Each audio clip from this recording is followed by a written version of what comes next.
In a video posted on June 22nd, 2022, Canadian YouTuber, entrepreneur, and exotic car enthusiast Damon Fryer was driving a Lamborghini in Anaheim, California when he was pulled over by Sergeant Gonzalez of the Anaheim Police Department. Mr. Fryer often travels to California from his home in Canada, and he shared multiple interactions with California law enforcement officers on his YouTube channel, Daily Driven Exotics. In fact, we have covered several of these encounters in previous episodes of ATA, which I've linked in the description below. After Sergeant Gonzalez initiated the traffic stop, Mr. Fryer's passenger filmed the encounter that followed. Well, we got lights. We got lights. We weren't sure what he was going to do, but... Well, our exit's in a mile, unfortunately. Police lights flash, and instantly, tension fills the air. Damon pulls over, unsure of what's about to happen. Within seconds, the officer steps in with serious accusations, speeding in an unsafe lane change. But Damon doesn't stay quiet. He pushes back immediately. Right from the start, this stop feels different. He's mad. For what? I don't know. What's he waiting for?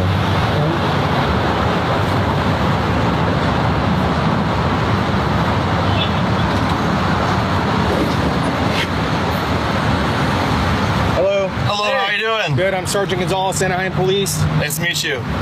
The reason why I'm stopping you, did you notice I was behind you? Yeah? I'm sorry? Yeah. Okay. I noticed that you were obviously going faster than 65. And then you made an unsafe lane change. You're kidding me, right? I'm not. Do you have your license and registration, please? Yeah. So the whole time I was being passed by the, I don't know, like 20 other cars around us. Can you speak up? I can't hear you. I said, well, we were being passed that whole time by the 20 other cars around us. That wasn't a concern to you, hey? Can I have your license and registration? That's kind of what I thought. I noticed the license plates, they don't seem like California. Now the situation heats up. Damon challenges the officer's claims, questioning how his lane change could be unsafe. His argument is sharp. If he was speeding, then what about all the other cars flying past him? The officer doesn't budge, and the tension keeps building. Lane change. Okay, so here's the thing. You obviously caught my attention because I drive a Lamborghini. You're like, no, not necessarily, because look, I'm a sergeant. I don't normally pull traffic stops, to be honest with you. Yeah. So I noticed, when I looked at my speedometer, I was pacing you, you were like over 80 miles per hour. And the other thing is you're revving your engine, like exhaust loudly. What? No, that's how the car drives. So much that when I was on the phone, the officer was like, what is that I was talking to? The other thing is, when you made a change, when you were in the number one lane and you made that left lane change, the vehicle that was behind you had to stop on its brakes. Well, that happens sometimes. Well, that's what I'm explaining, the violation. That's not a violation. Braking because someone's lane changing and signaling is not illegal. The vehicle behind the car was speeding. Apply its brakes. No, how do you know? How do you know he wasn't speeding? If you're saying I was speeding, then he must have been going even faster. Speeding. That was an unsafe lane. So where is this license from? It's from British Columbia, Canada. Damon raises the big question. Was he pulled over because of a Lamborghini? The officer denies it, but admits a car caught his attention. And just when things seem routine, everything changes. Dispatch flag his license is suspended. Now, this stop just got serious. This is your insurance? Insurance is the small one, registration is the big one. You know what the speed limit is on the freeway? Yeah, it's 65. Okay, and how fast do you think you were going? 65. Okay. All right, wait in the car, okay? Yeah. Unsafe lane change my... Not sure what he's doing, but he's on his phone. He had to find his ticket book. He said he's a sergeant, so he said he doesn't typically do traffic stops. So we're just hanging out, waiting. Currently in the car, no air conditioning. Kind of warm. It's nice, actually.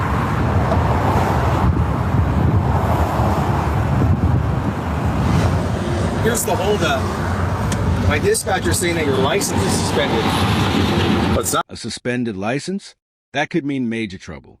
Damon stays calm, explaining it's an old issue already fixed. But the officer starts thinking something else. Was this entire situation planned for YouTube? The tension here is real. One wrong move, and this could escalate fast. What would it be suspended for? Well, that's what I'm trying to find out. Like something in your guys' system is like super archaic, and if it shows up, just Well, like I when think it's the different countries that's the problem. yeah. Did you have a California ID before? No, Okay. I've never lived here. I've always been a tourist. I had a ticket. It says also, that's what I'm trying to confirm. It says that you have a California, or no, a non-issued driver's license or something like that. So you never had an ID in California? No. It seems to me like this was almost planned. What was? This whole like encounter between me and you. Is that accurate? Do we know each other? No, but just the way like, it just seems almost like you're trying to bait me into like some social media thing. And I'm smarter than that. I'm just saying like the cameras right away, just the way you're revving your engine, driving, just very unusual. Again, I'm a sergeant and I don't normally pull people over on the freeway, but the way you're driving, I actually thought you couldn't see me or something because I came up very close to you to try to look at your plate and read it. Okay. And I couldn't get it because I couldn't recognize it, obviously because it's from Canada. Okay. So this seems like it's all like planned by you. Is that accurate? No, I mean, I don't plan getting pulled over ever. Right. Did you see me behind you? Yeah, I saw you. Now it turns into a battle of logic. The officer suggests Damon might be baiting him for content. Damon fires back, explaining how his car works and why it sounds loud. It's no longer just a traffic stop. It's a clash of perspectives, and neither side is backing down. Stop. Sergeant Gonzalez questions Mr. Fryer as to whether he intentionally revved his engine in an effort to provoke a traffic stop for YouTube footage. Under California law, revving an engine is not by itself illegal, and a court would likely determine that the act of revving alone would not support a traffic stop. However, even if the engine revving is what initially drew Sergeant Gonzalez's attention or caused him to initiate the stop, that fact does not control the constitutional analysis. The Supreme Court held in the 1996 case of Wren versus United States that an officer's subjective motivations for making a stop are irrelevant to determining its lawfulness under the Fourth Amendment, meaning that courts do not consider an officer's actual reason for making a stop when determining whether a traffic stop complied with the Fourth Amendment. Instead, courts look to whether there were objective facts that would allow a reasonable officer to believe that a traffic violation had occurred. In other words, even if Sergeant Gonzalez chose to stop Mr. Fryer due to the revving, a court would likely conclude that the stop was still lawful based on the objective facts supporting a suspicion of speeding and unsafe lane change. Am I what? A car guy. I don't know enough about cars to even say, yeah, I know very minimal. Not enough to tell you what this even was when I saw it.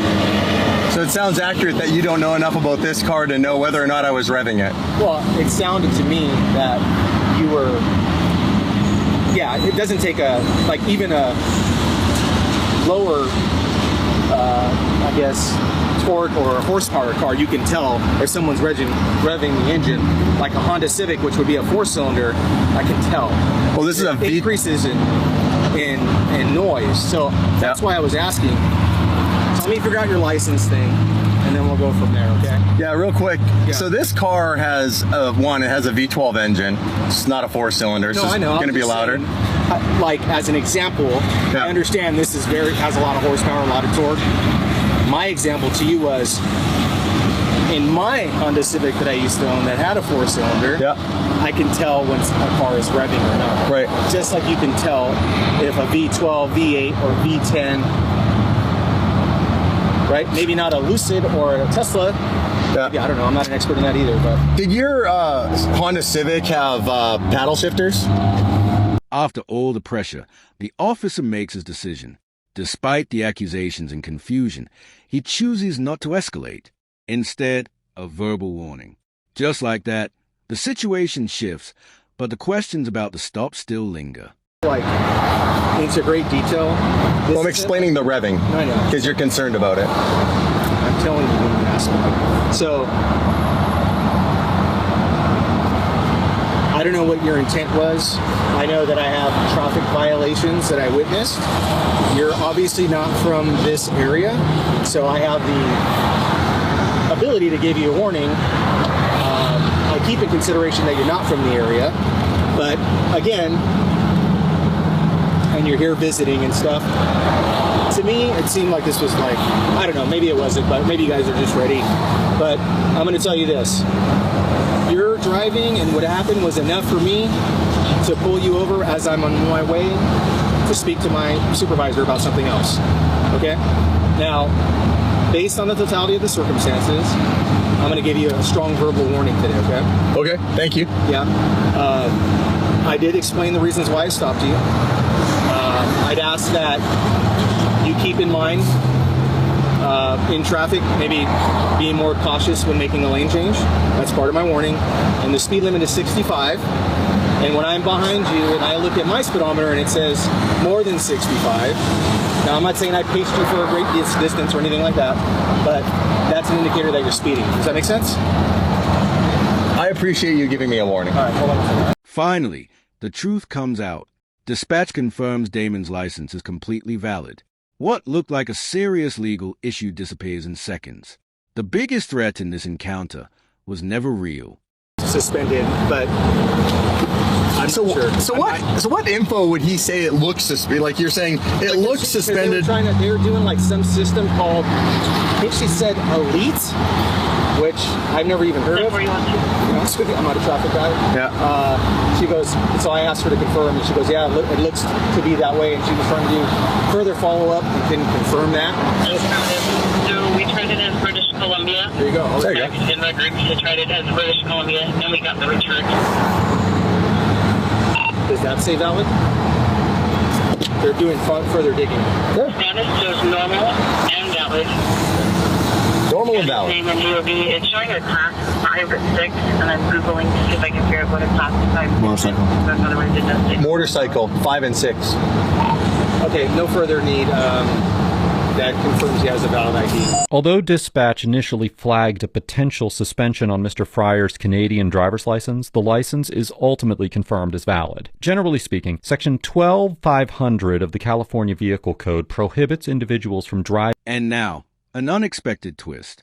The tension fades, and the conversation turns friendly. Cars, engines, casual talk.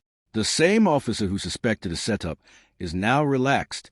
It's a complete shift that no one saw coming. California license, provided they have in their immediate possession a valid driver's license issued by a foreign jurisdiction of which they are a resident. Once an individual moves to California and establishes residency, however, they may no longer rely on a foreign license and must obtain a California driver's license. Accordingly, once Mr. Fryer confirmed that he was a visitor rather than a California resident, and dispatch verified that his British Columbian license was valid, there was no legal basis to believe that he was driving unlawfully in the state. This is from a different country. Some officers have a hard time finding that it's valid. Well, that's why I asked dispatch. That's what they do for. That's their job, right? Right. Well, let's say they have an expertise, right? So, yeah, definitely reached out to them because again, I couldn't even recognize your plate. Well, you were super cool, man.